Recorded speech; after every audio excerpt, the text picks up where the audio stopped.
Alors la vigne Zilga. Donc voilà le spécimen. On est au 31 juillet. Le raisin est déjà mûr. D'ailleurs il se fait manger par les frelons là.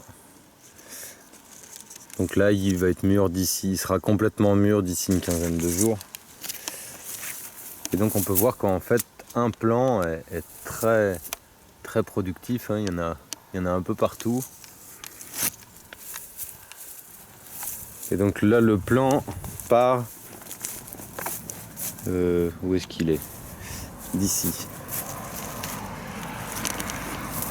Donc là on voit de la vigne ici. Il y en a partout là. Il court ici jusqu'à... Ah non, je l'avais arrêté là. Donc là il court jusque là.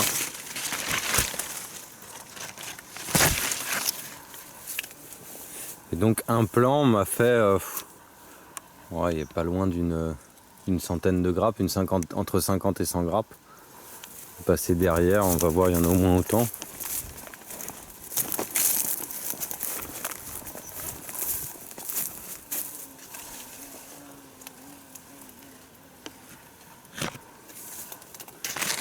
Et donc c'est une vraie petite merveille ce raisin.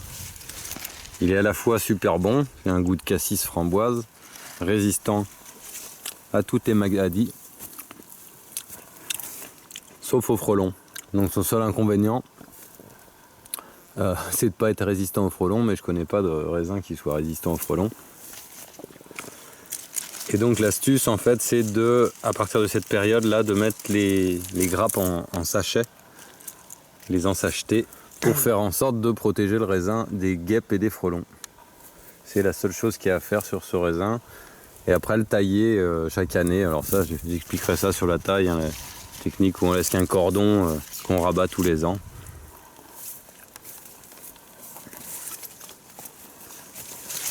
Et donc ici, ça c'est la pomme patte de loup. J'ai pas un bon contre-jour là. Ça c'est la pomme patte de loup. Ça c'est de la Belchar Chanteler. Donc il doit y avoir 3 variétés de pommes sur celui-là. Ça je l'ai greffé l'année dernière. Et en haut il est à... il doit être à 2,80 m. Donc vous voyez, en un an, en fait, entre l'année dernière et cette année, il a poussé de tout ça. Et il me produit déjà des pommes. Il me produit déjà les premières pommes cette année. Voilà là. Il y en a d'autres là. Il y en a une là. Il y en a une autre derrière là. Donc bon, c'est sûr, c'est du grappillage. Hein. Il va me donner 10 pommes la première année. Mais c'est déjà ça, d'avoir les 10 premières pommes dès la première année, je trouve ça sympa. Là ici c'est la vigne Rosetta, donc un peu plus tardive, qui arrivera elle mi-septembre. Et celle-là c'est Reliance, donc un rose sans pépins, qui lui arrivera aussi début septembre, mi-septembre. Ça c'est la poire beurrée d'Anjou, donc qui croule sous les poires. Là, cette année, c'est la première année Enfin, l'année dernière, il a donné ses premiers fruits. Il m'a donné une quinzaine de poires. Et là, cette année, il en donne pas mal. Et donc, il y en a jusqu'en haut. Là,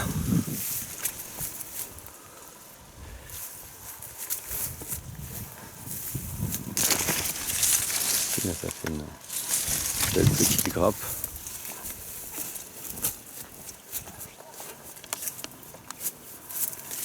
Et puis on a au moins autant de ce côté-là. Ah oui, ça je sais plus ce que c'est, ça doit être de la Gold Rush que j'ai greffé cette année. Si je me trompe pas. Ah non, c'est de la Belle Fleur Jaune, je dis des bêtises. Donc Belle Fleur Jaune, c'est une pomme qui est assez résistante aux maladies et qui est intéressante parce qu'elle a un port retombant. Elle fait ses premières fleurs en bout de branche. Donc là c'est le cas. J'ai greffé ça cette année. Elle fait ses premières fleurs la première année. Et d'entrée de jeu, elle fait une pomme. Donc en fait, la branche s'arque.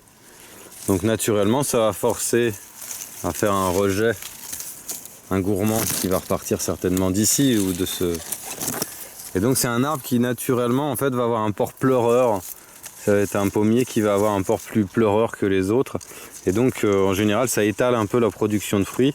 Ça permet d'avoir des fruits tous les ans, d'avoir des arbres à port pleureur. Enfin, ils ont tendance à équilibrer leur production de fruits plus naturellement. Et puis surtout, nous ça fait des pommes à portée de main. À l'inverse, celui qu'on voit ici, la pâte de loup. En plus c'est une variété qui est très très vigoureuse. C'est un porc qu'on appelle érigé. Et qui fait ses premiers fruits en bas de branche. Ce qu'on voit là. Donc là, avant que les pommes elles soient capables de tordre les branches, il en faudrait des dizaines. Donc c'est ce qui fait que ça fait des arbres qui vont avoir un port toujours plus droit et avec des fruits en bas des branches. Alors que l'autre aura un port retombant avec des fruits en bout et en haut de branche.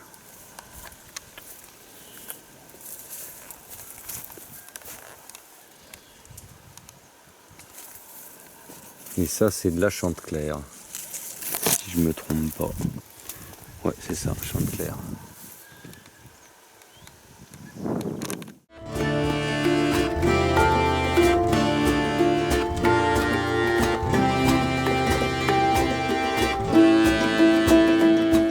Alors, petit zoom sur les couvre-sols. Ici, on voit des fraisiers, c'est la variété merveille de Plucreip. Ah non, je dis des bêtises, celle-là c'est Ostara, donc c'est une autre variété résistante aux maladies. Et donc on voit que ça fait des fraises assez moyennes dans l'ensemble, elles sont plutôt petites.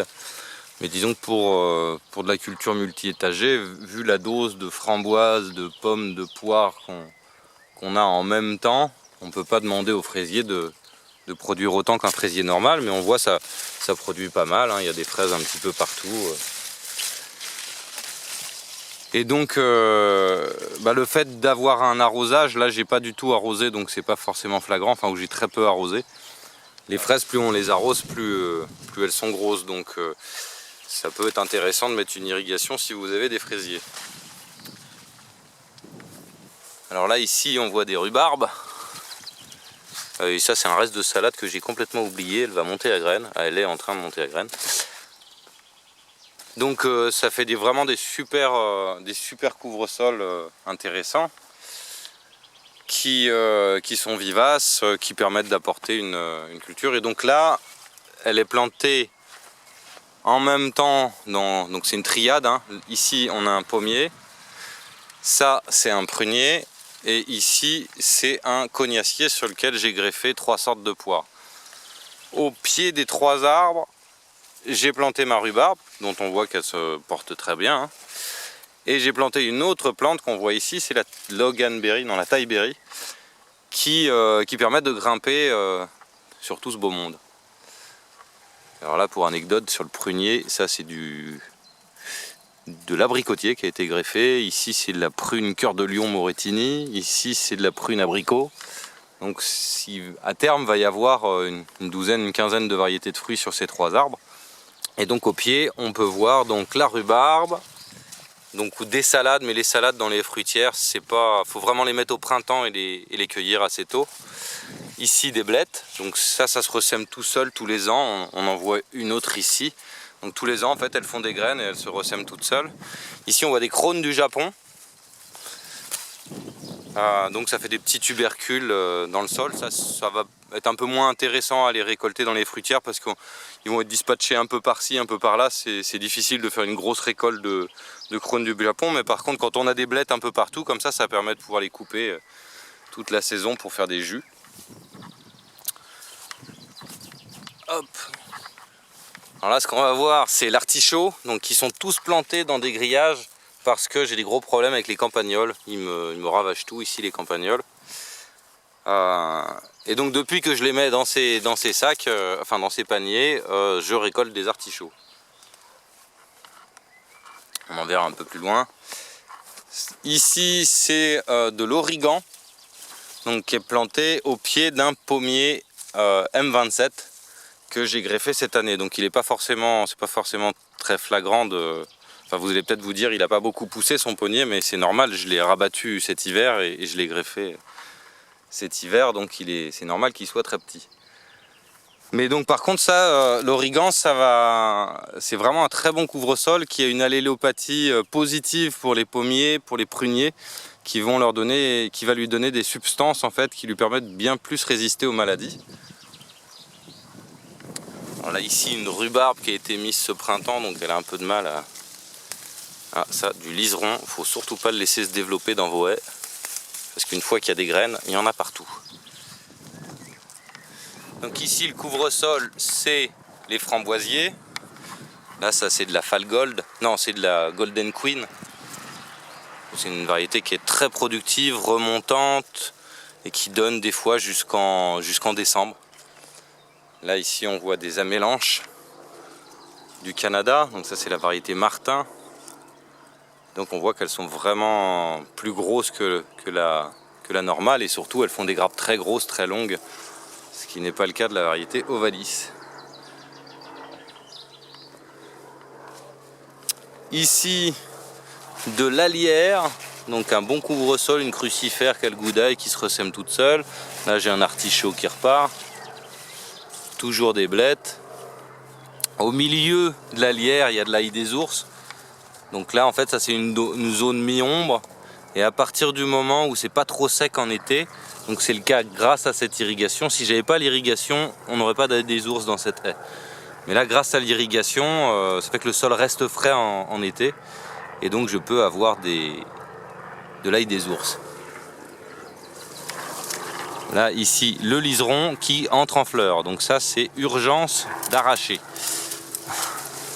Faut surtout pas laisser ça partir, sinon, une fois que vous avez du liseron, donc sachant que c'est bioindicateur d'excès d'azote. Donc si j'ai du liseron dans ma haie, c'est que j'ai mis du fumier. Et c'est le cas. Et alors pour anecdote, j'en ai pas mis n'importe où, hein. J'en ai mis seulement ici. Quoique non, j'en avais mis à plusieurs endroits. Mais enfin j'en avais mis un gros paquet ici et je me souviens m'être posé la question, est-ce que j'en mets pas de trop?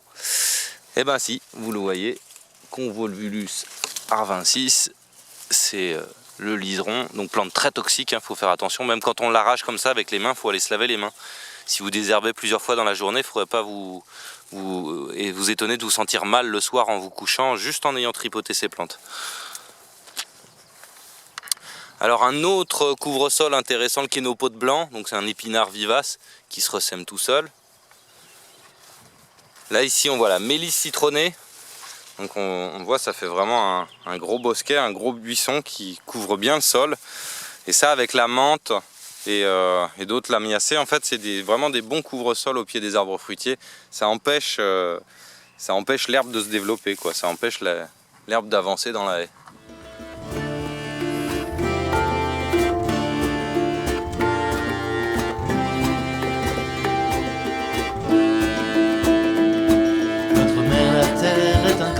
Dans lequel on voyage dans l'espace et le temps. C'est un organisme qui cherche l'équilibre pour développer la vie. Notre vie, toutes les vies, du petit au plus grand. Comme toutes les plantes qui cherchent le soleil, rejoignons-nous pour le grand réveil de la conscience, de l'amour, de la vie, en toi et moi.